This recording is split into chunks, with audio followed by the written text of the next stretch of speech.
Chari fuudhibi kan ol butee akkana dhoowwatu dargaggummaa miti kan noo jiru kan lafeen koo waltumsee hollatu.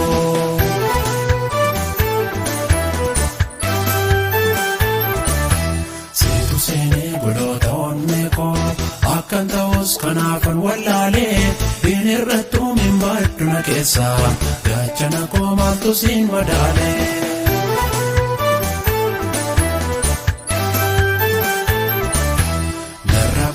Samirraa barreessee hafuurri kee burqaan gaafa deeboo hatattamaa seelota koolitee sirnaan jirree hojjechiisa reeboo.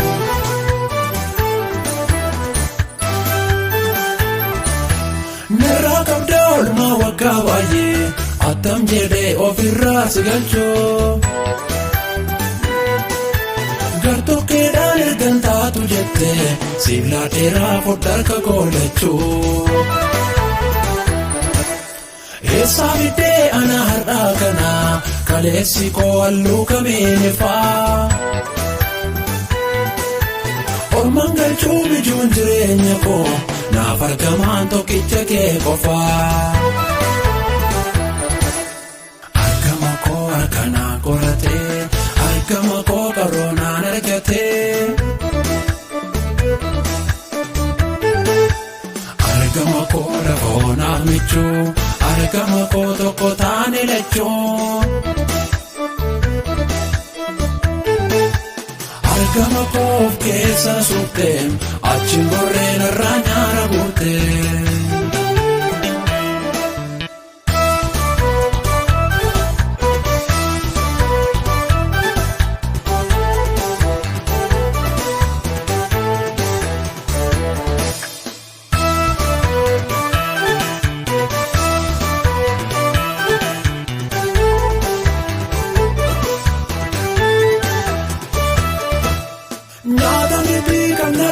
Natti ta'ee wanta barbaachisu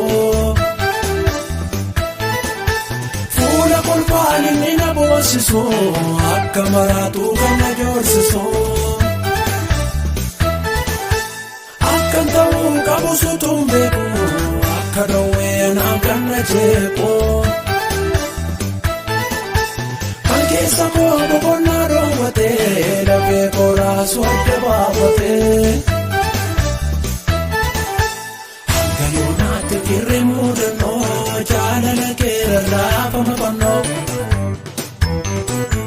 Dhiiga dhiigee karaani hojiisee achi buqqee addunyaa fayyisee. Ammayyummaaf qinduu meeshaa miti kan na nyaatu kana keessa gootee.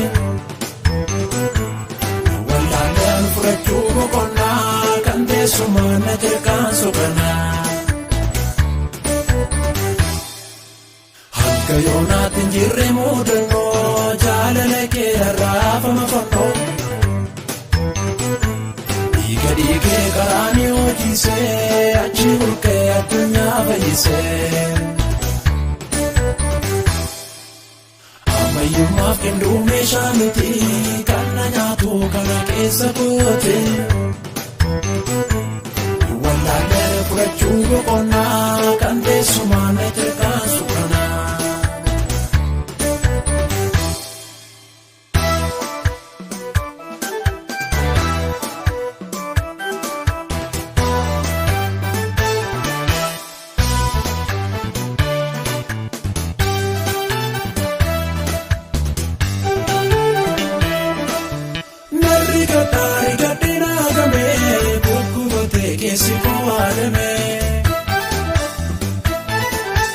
Yoona burtaa'itti koosi argee Yesuus koo morma keetti mamee.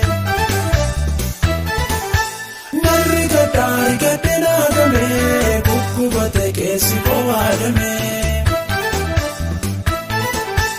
Yoona burtaa'itti koosi argee Yesuus koo morma keetti mamee.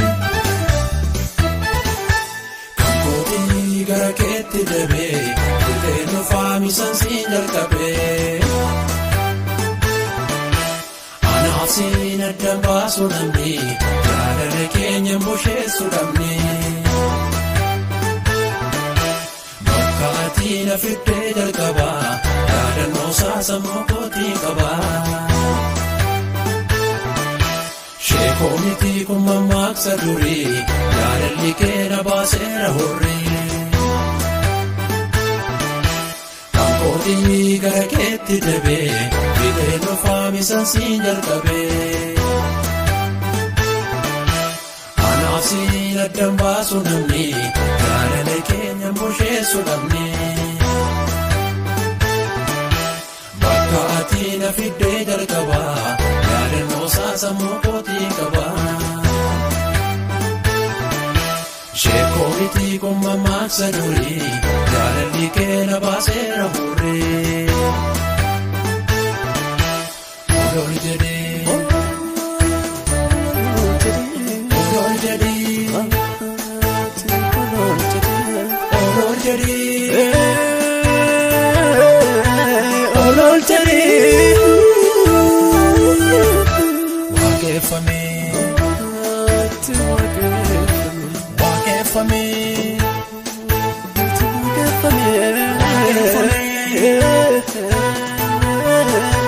waaqeffamee